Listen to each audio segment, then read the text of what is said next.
Assalamualaikum Sobat Mahasiswa. Ketemu lagi ya dengan saya. Kali ini saya akan membawakan mata kuliah Biostatistik. Yuk kita mulai.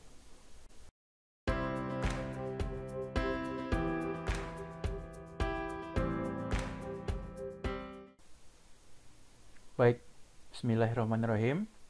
Selamat pagi dan selamat malam Sobat Mahasiswa semua.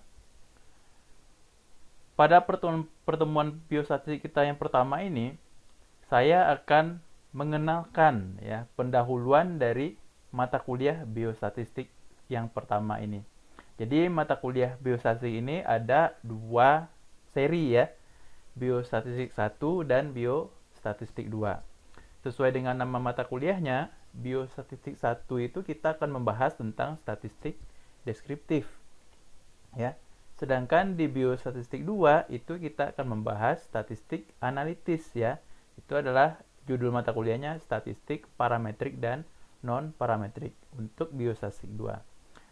Baik, sebelum kita mulai ya pendahuluan biostatistik, mari kita lihat dulu apa sih sebenarnya yang dimaksud dengan statistik itu.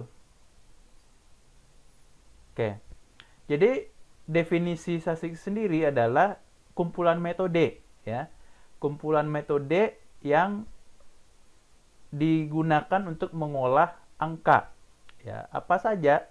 Jadi kumpulan angka tersebut nanti akan diolah menggunakan alat dan metode tertentu. Fungsinya untuk apa? Adalah untuk menyimpulkan ya atau menjelaskan suatu fenomena ya, tetapi fenomenanya dijelaskan berdasarkan data yang dikumpulkan tadi. Ya, jelas ya mahasiswa. Jadi untuk menjelaskan fenomena yang berdasarkan dengan data. Nah, jadi urutannya adalah kumpulkan data, kemudian analisa, kemudian simpulkan. Nah, itu adalah prosesnya secara singkat dalam statistik. Nah, kenapa dinamakan biostatistik? Ya, karena statistik itu sebenarnya seragam ya ilmunya. Tetapi karena kita dalam bidang kesehatan, ada suatu ilmu khusus dalam statistik khusus untuk bidang kesehatan, yaitu dinamakan dengan biostatistik. Nah, bicara mengenai statistik, ya, jadi banyak orang beranggapan bahwa statistik itu sama dengan matematika. Ya, padahal sebenarnya banyak bedanya, walaupun sebenarnya operasinya itu memang banyak menggunakan rumus-rumus matematika, tetapi ada perbedaan mendasar antara matematika dengan statistik ya, di mana statistik itu mengolah angka yang sudah ada ya, sedangkan matematika itu mencari ya, mendefinisikan angka menggunakan persamaan ya. Jadi itu perbedaannya. Statistik mengolah angka menjadi kesimpulan, sedangkan matematika itu mengolah angka untuk diasumsikan atau untuk disimpulkan ya, untuk disimpulkan. Tapi bukan berupa penjelasan ya, tetapi hanya berupa hasil angka. Yaitu perbedaan antara statistik dengan matematika. Nah, karena orang awam yaitu kalau melihat angka itu sudah takut duluan ya, maka dianggap statistik itu sulit ya. Sebenarnya tidak sulit ya, karena statistik itu pada dasarnya hanya berisi prosedur-prosedur ya. Yang penting kita mengerti prosedurnya, yaitu kalau sudah terbiasa itu mudah ya. Yang penting banyak latihan ya. Yang penting banyak latihan ya, dan datanya itu data yang dikumpulkan di awal ya, sebelum diolah menggunakan statistik itu lengkap. Nah, kalau tidak lengkap ya nggak bisa ya. Jadi tidak sulit ya, yang penting sering berlatih dan jeli ya, tidak ceroboh ya. Nah, jadi sebenarnya sama-sama dengan matematika ya, statistik banyak rumus, matematika juga banyak rumus. Tetapi dalam statistik itu ada hal-hal tertentu yang menyebabkan suatu rumus itu harus digunakan. ya. Jadi ada sebab-sebab tertentu sehingga kita harus menganalisa data yang kita kumpulkan itu dengan rumus statistik yang tertentu. Yang penting jeli dalam menerapkan ilmu statistiknya. Ya, makanya kita perlu mempelajari statistik ya untuk mengetahui bagaimana sih cara mengolah suatu bentuk data tertentu menjadi suatu kesimpulan. Ya, jadi tidak sama ya jenis data A, caranya seperti ini, cara mengolahnya seperti ini. Jenis data B, cara mengolahnya seperti ini. Ya, jadi kita harus kenal apa data yang mau diolah, ya. Kemudian kita harus kenal metode-metode apa saja yang bisa digunakan untuk mengolah data tersebut. Nah, itu intinya. Ya. Untuk rumus, saya rasa Anda tak perlu menghafal ya.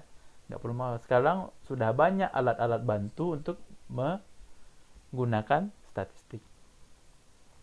Oke, kita kenalan dulu dengan statistik ya. Tadi sudah dari definisinya. Sekarang di dunia nyata sendiri, apa sih fungsi dari statistik tersebut? Saya berikan analogi terlebih dahulu. Ya, pengaruh nilai statistik dalam pengambilan keputusan personal. Contoh, ada suatu berita harian nasional, katanya sepanjang tahun ini, ya misalnya 2020 lah ya kita misalkan ya, ada terjadi 20 kecelakaan pesawat dalam 100 hari. Nah, terpikir sesuatu ya. Nah, kalau kita ulas secara matematis ya, dalam 100 hari ada 20 kecelakaan pesawat. Kira-kira kita bisa menyimpulkan apa? Artinya bahwa kalau kita bagi 100 dibagi 20 hasilnya sama dengan 5. Itu secara matematika.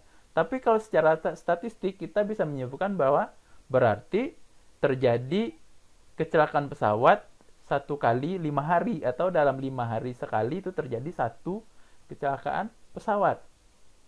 Nah, berarti kalau kita ingin menggunakan kesimpulan tersebut dalam pengambilan keputusan kita, misalnya 4 hari yang lalu ya sudah terjadi kecelakaan pesawat.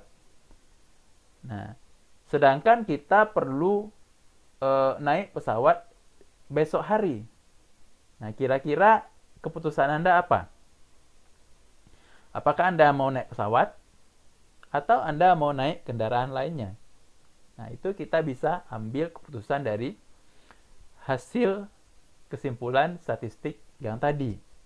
Ya, tentunya pasti Anda takut naik pesawat ya, karena secara statistik besok pasti kecelakaan. Ya, mungkin besok akan kecelakaan. Akan ada kecelakaan pesawat ya. Jadi kemungkinan Anda terlibat kecelakaan tersebut akan makin besar. Maka otomatis kebanyakan orang memilih naik kendaraan selain pesawat. Kemudian kita lihat lagi analogi yang kedua. Nah, Anda kan sering pasti nih nonton TV ya, acara Indonesian Idol misalnya. Nah, itu kan pakai SMS ya, pakai SMS untuk melakukan polling ya, memilih penyanyi yang paling bagus menurut penonton ya. Nah, misalnya ya, hasil dari polling SMS menunjukkan bahwa calon idola A itu memperoleh nilai atau persentase suara 25%. Calon B memperoleh persentase suara 60%. Sedangkan calon C memperoleh suara 15%. Nah, ada beberapa asumsi atau pemikiran ya yang digunakan orang untuk mengambil keputusan. Misalnya Anda sebagai penonton tentu Anda ingin juga untuk memilih atau ikut polling untuk memilih calon idola yang Anda sukai. Nah, kalau Anda misalnya favoritnya si calon C misalnya. Kalau Anda lihat hasil polling seperti ini bagaimana? Calon C ternyata paling rendah. Berarti Anda harus kumpulkan dukungan sebanyak-banyaknya ya untuk calon Anda supaya menang, ya enggak? Berarti cari teman ya, cari yang lain untuk menambah dukungan untuk si calon C. Nah, kemudian untuk orang yang ingin menonton saja ya, tentu dia ingin lihat si calon B ini gimana sih kok pollingnya tertinggi, bagus gak dia? Pasti dia akan menunggu si B tampil ya, untuk melihat sehebat apa sih sebenarnya si B ya. Jadi bisa jadi acuan orang untuk menonton acara bakat menyanyi tersebut. Nah, kemudian analogi yang lain. Nah, misal ini dari segi investasi lagi ya. Ya, berdasarkan hasil survei lembaga independen dari 100 perusahaan besar di Indonesia, ternyata 95% mengalami kenaikan produksi sebesar 100 sampai 150% dalam 2 tahun terakhir. Ya, kira-kira kalau dari hasil survei ini apa yang dipikirkan oleh investor? Ya, ternyata investasi di Indonesia cukup menguntungkan ya. Kalau gitu sebaiknya mending investasi daripada simpan uang di bank, pasti lebih banyak hasilnya 100% sampai 150%. Siapa yang enggak tergiur ya? Nah, pasti orang bisa mengambil keputusan investasi atau tidak di Indonesia berdasarkan hasil survei ini. Ya, yang penting lembaga surveinya bukan lembaga bayaran ya. Sekarang kan banyak tuh lembaga bayaran ini segala macam ya. Yang penting hasil penelitiannya adalah hasil yang jujur. Kemudian kita lihat lagi contoh lain ya. Ini dari segi pedagang ya. Penjualan tempe telah menyumbang 5% dari APBD Jawa Timur. Oleh karena itu, pemerintah Jawa Timur akan mendirikan 100 perusahaan tempe baru. Akan dibuka di daerah sentra industri tempe. Ya.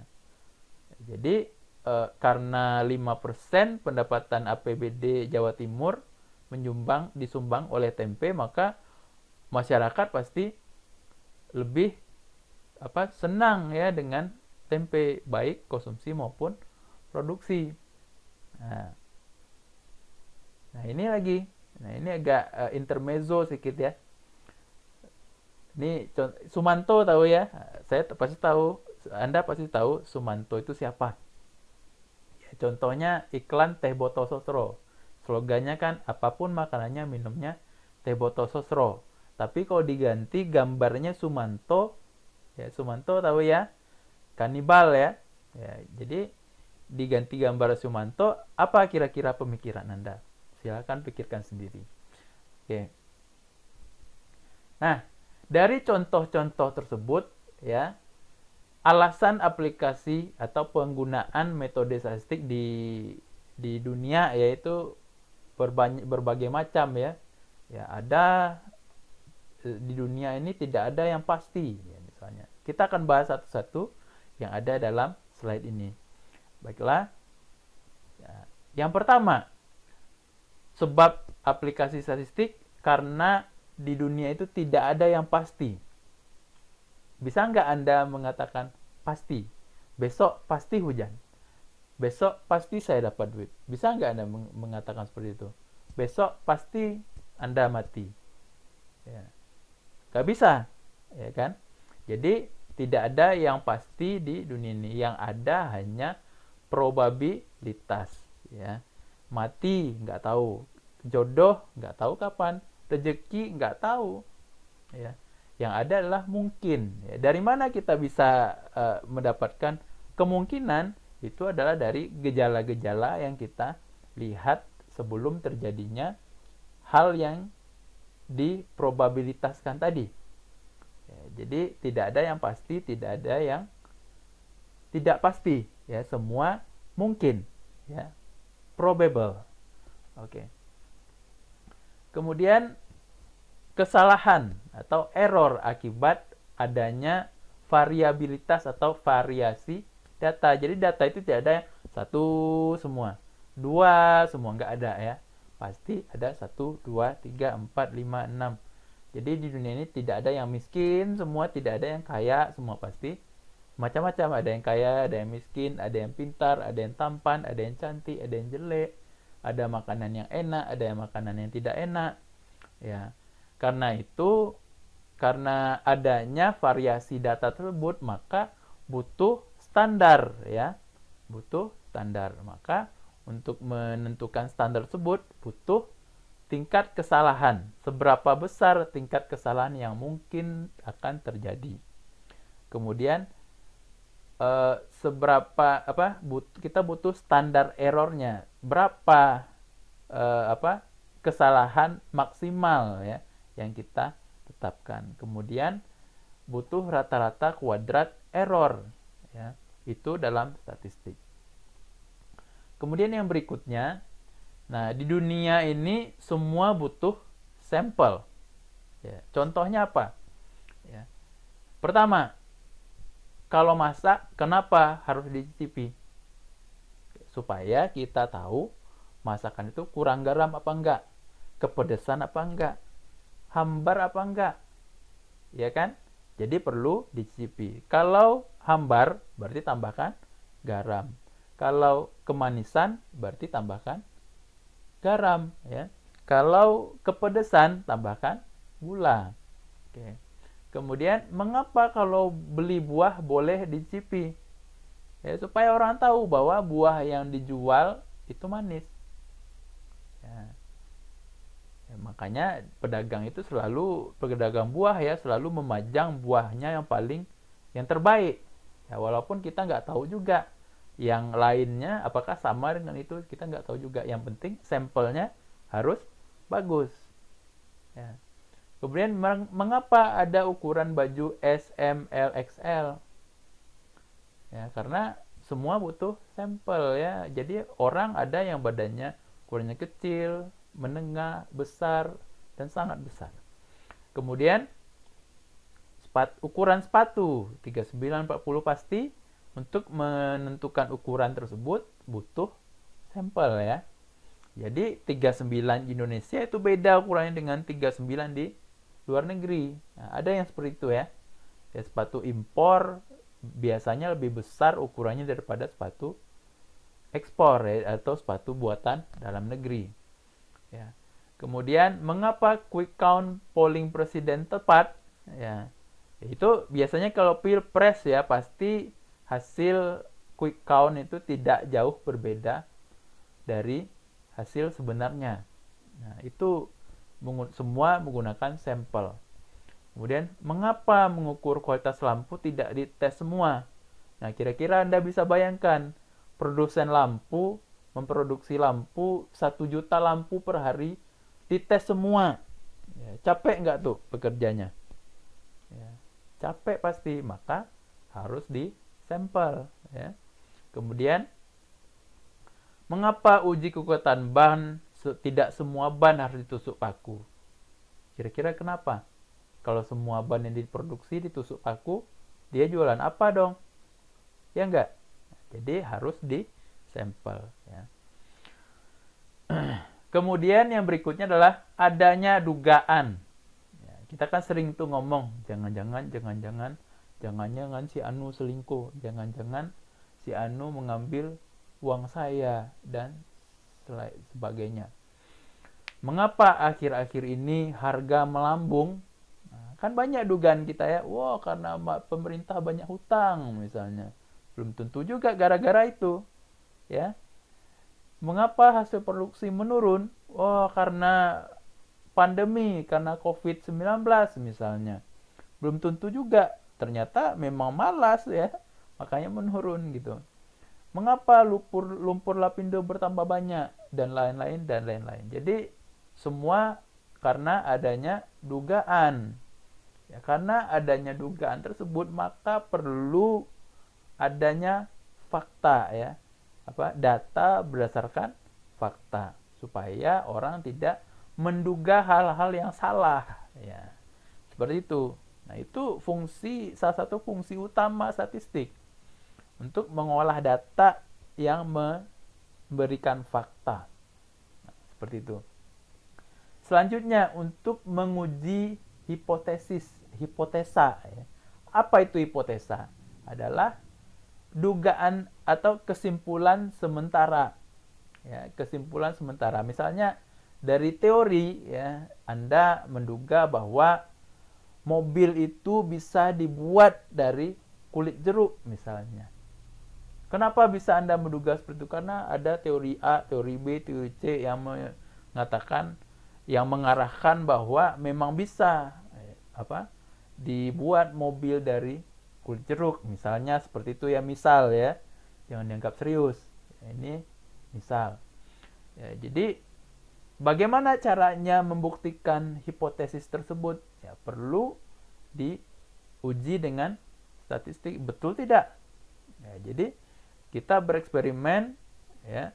Eksperimen 1, eksperimen 2, eksperimen 3, eksperimen 4. Ada bisa, tidak, bisa, tidak. Jadi dari error dan sukses dan error itu kita bisa uji ya bahwa mayoritas bisa atau mayoritas tidak bisa.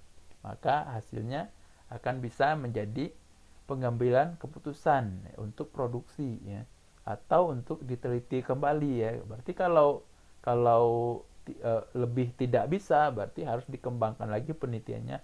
Bagaimana untuk menekan kesalahan yang menyebabkan tidak suksesnya suatu eksperimen. Ya.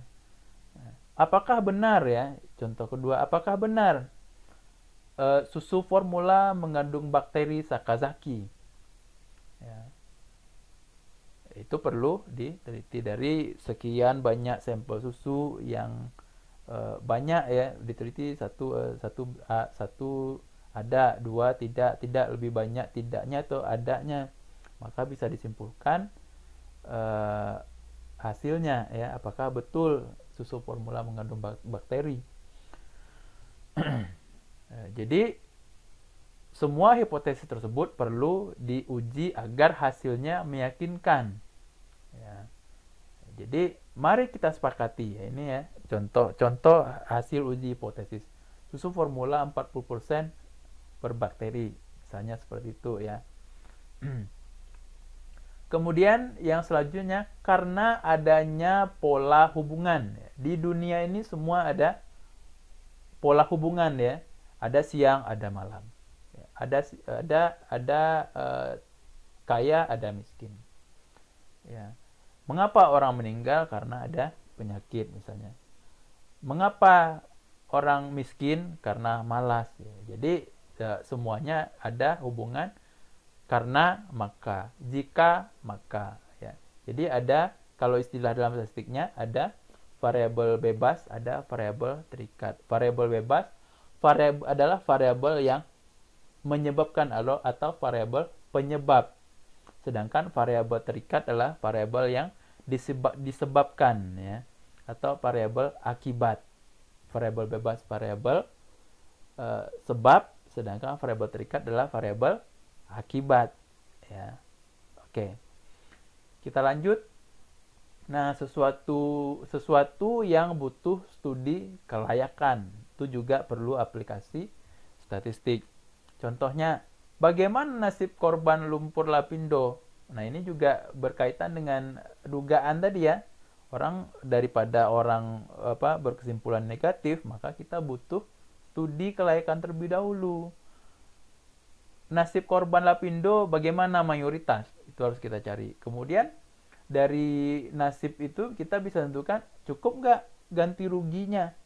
Ya. Misalnya kerugiannya misalnya 100 juta misalnya per orang. Ternyata diganti hanya 50 juta. Berarti nggak cukup dong. Ya. Kemudian apakah perlu adanya relokasi? Ya, relokalisasi ya. Apakah perlu? Ya, dilihat berapa jauh ya lumpur Lapindo itu tersebar ya, seberapa tinggi, seberapa besar pertambahannya per hari ya, seberapa besar pengurangannya, seberapa besar yang terserap dan sebagainya. Kemudian apakah setuju lumpur lapindo ditetapkan sebagai bencana nasional gitu. Jadi untuk menyimpulkan hal-hal ini kita butuh data primer. Ya, data primer adalah kita datang sendiri ke tempat itu, lihat ya dan kumpulkan datanya. Itu data primer. Kemudian butuh kuesioner, ya, ditanya ya kan korban ya.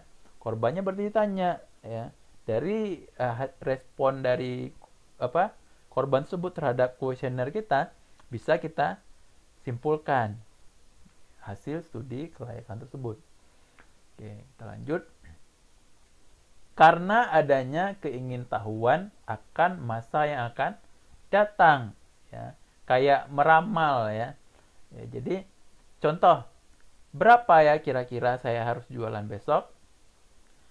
Besok cuacanya hujan, berawan, atau cerah. Ya. Sebaiknya kita siapkan tahun depan anggaran operasional berapa ya? Nah, bagaimana cara menjawab pertanyaan ini?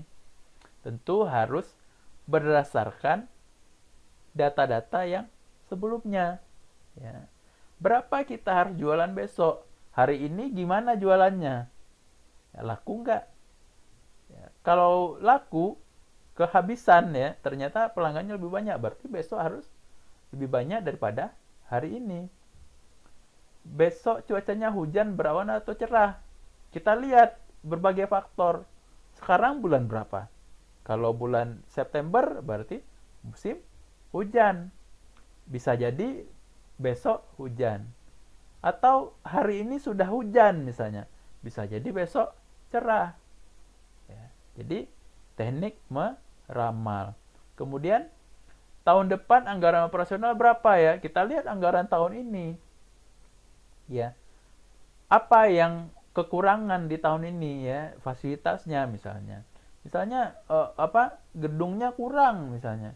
Sedangkan anggaran tahun ini sudah habis, berarti tahun depan kita harus siapkan anggaran untuk menyelesaikan yang tahun ini belum selesai. Ya. Jadi butuh teknik ramalan dan persamaan regresi. Seberapa besar pertumbuhan ya nanti akan dapat dilihat dari regresi ya. Jika A1, B berapa? Nah, itu akan dicari dengan persamaan regresi nanti seperti itu.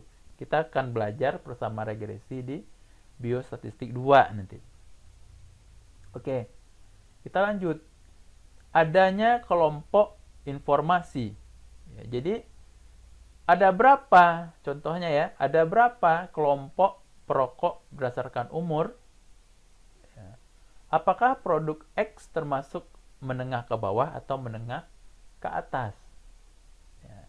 Contohnya ya, produk X misalnya contohnya, handphone yang lagi keren ya, yang lagi tren sekarang ya, iPhone 11 Pro Max, kira-kira termasuk produk menengah ke bawah atau menengah ke atas?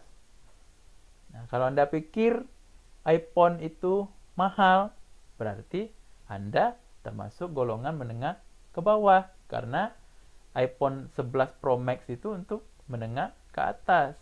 Berarti Anda bukan target pasarnya. Jadi jangan bilang suatu barang itu mahal, karena adanya segmentasi pasar ya. Jadi suatu produk kok kelihatan mahal, berarti kita bukan target pasarnya. Kalau ada orang yang bilang iPhone 11 Pro Max itu murah ya, atau wajar harganya, berarti dialah target pasarnya. Ya, jadi ada target pasar untuk segmentasi pasar. Kemudian untuk pengambilan sampel tadi kita sudah bahas ya. Kemudian kita lanjutkan untuk pengambilan keputusan atau decision support system. Ya. Jadi proses pengambilan keputusan sebagai hasil akhir atas pelaksanaan penelitian dengan berdasarkan pada data dan metodologi yang digunakan. Ya, keputusan dapat berupa kualitatif, deskriptif, atau kuantitatif. Ya, inferensi.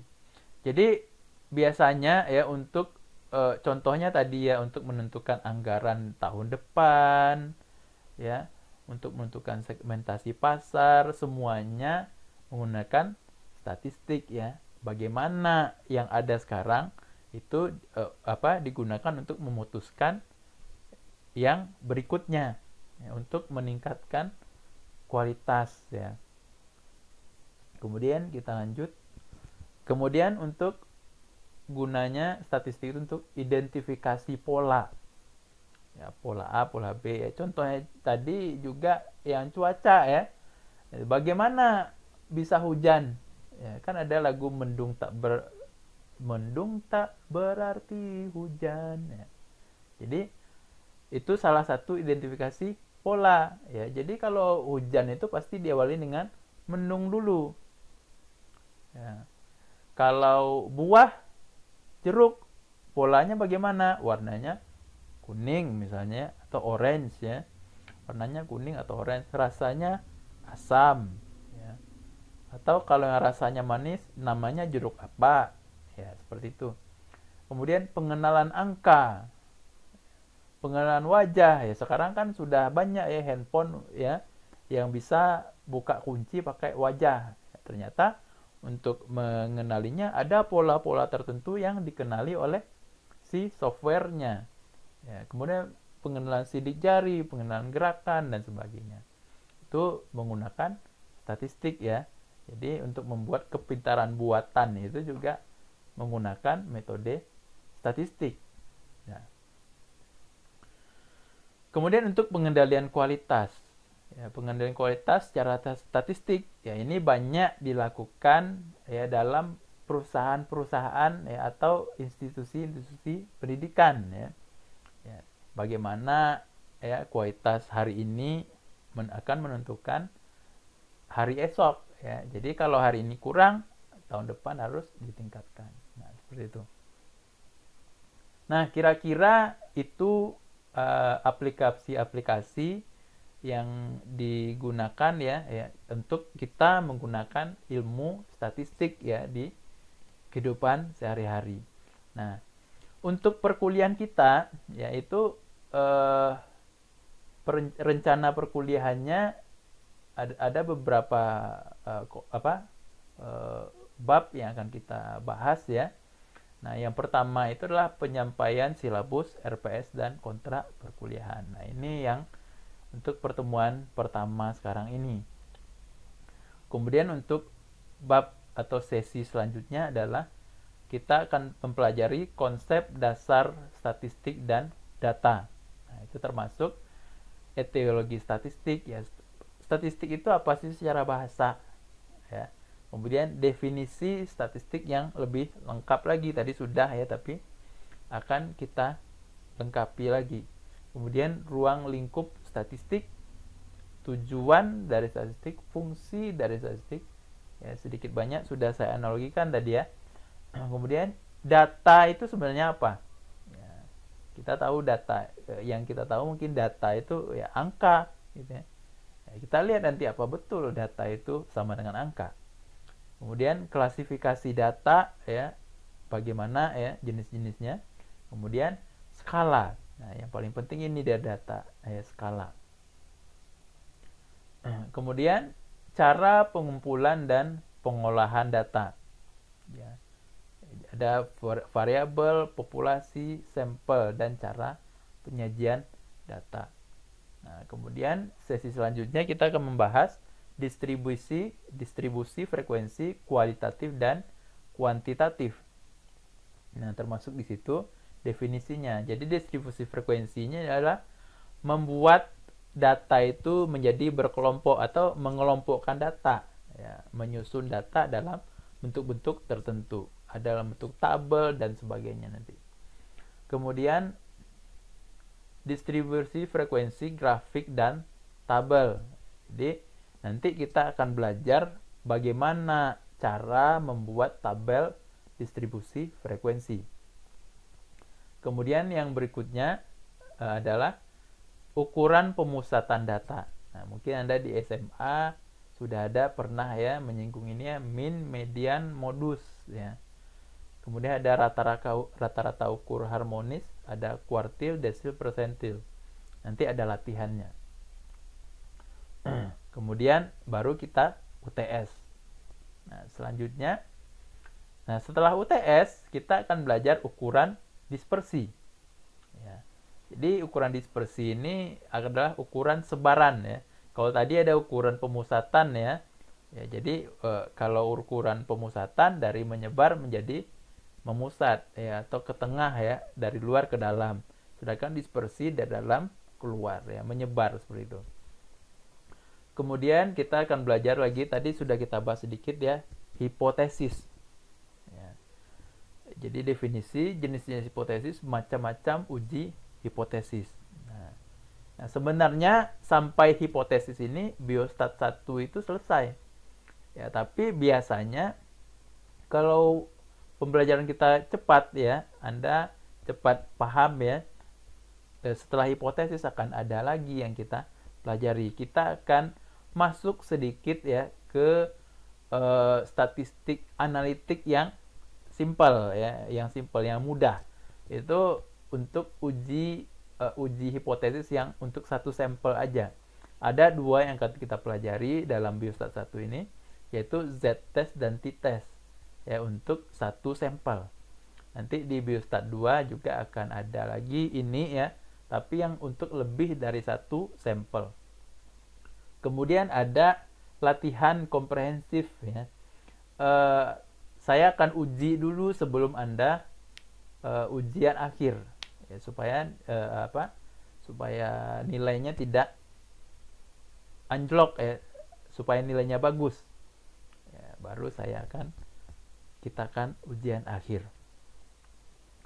Nah, kemudian saya nanti akan sedikit ajarkan Anda sebelum kita masuk ke biostat 2 semester berikut ya.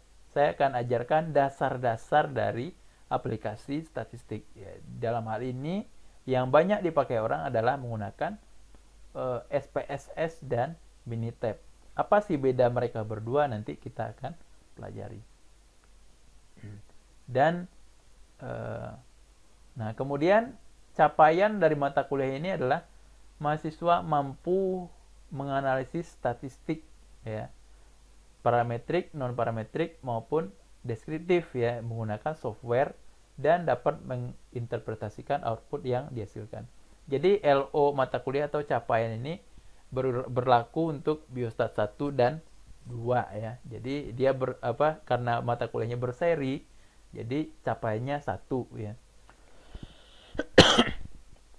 Kemudian mahasiswa mampu memprediksi metode statistik yang akan digunakan pada jenis data tertentu atau jenis kasus tertentu.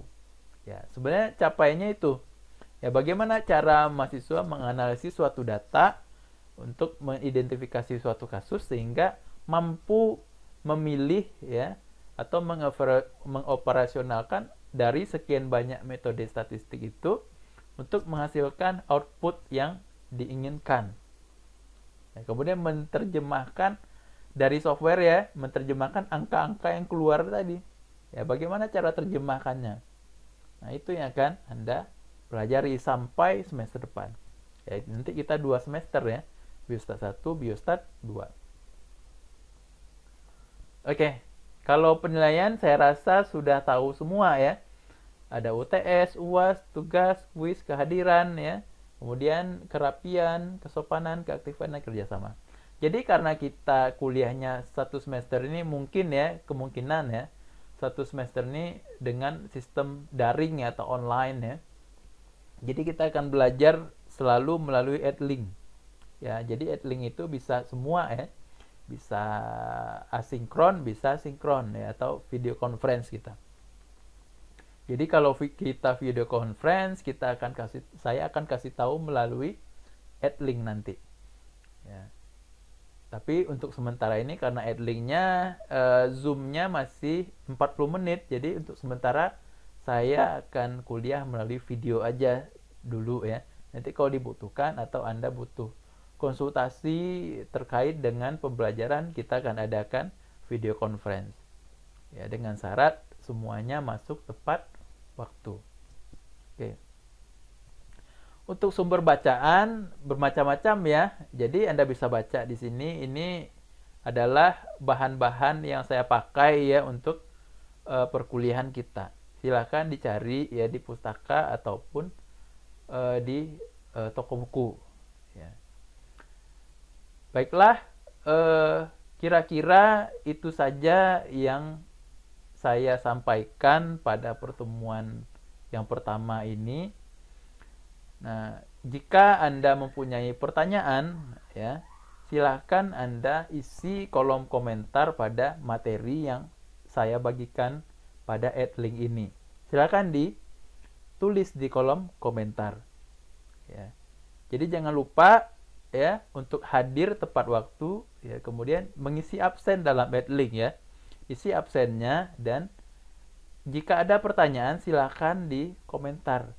Ya, karena ini baru pertemuan pertama, saya hanya membagikan RPS ya, dan pengantar dari statistik. Kita belum ada tugas ya. Silakan Anda komentari. Baik, terima kasih atas perhatiannya. Terima kasih atas kehadirannya. Mohon maaf jika ada kata-kata atau penjelasan saya yang agak salah ya. Silakan kalau ada yang salah Anda koreksi di kolom komentar ya. Saya ucapkan terima kasih banyak. Wassalamualaikum warahmatullahi wabarakatuh. Salam edukasi.